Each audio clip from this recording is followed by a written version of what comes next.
Je to vlastne obecná akcia, ktorú robia šikovní poliančári. To sú vlastne všetci obyvatelia, ktorí sa na toto podujatie zúčastnia. Sú to babičky, naše ženy, mamičky, sestry, priateľky. Aj muži sa zapájajú samozrejme, to je trošku také horšie s nimi, ale dá sa to a vlastne robíme tu koblihy, cestenice, slivkové gule, šúlance a slíže.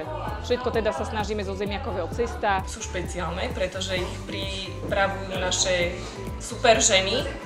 Čiže sú to babičky, ktoré už majú rôzne skúsenosti s týmto. Slivky sme zohnali na trhu, lebo sliviek je málo tentokrát. Minulý rok, keď sme mali akciu, sa nám podarilo 700 gulí. Tento rok, čo už máme teraz pripravené, 2 hodiny už sú a máme 406 gulí uvarených, plus 3 veľké takéto obrovské plechy šúlancov.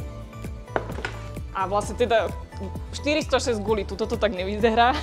A trošku teda slížov. Minulý rok ešte chýbalo, už sme vlastne nemali ani sliviek, čo vlastne aj prídu ľudia, tam v sále sa môžu najesť, majú tam pripravené rôzne posypky, je tam orech, mák, tvároch, sladká smotana, kyslá smotana, strúhánka tam je, čiže môžu si posedieť, alko, nealko, kávička, čajík, varené vínko, limonáda, domáce hrozno môžu okoštovať.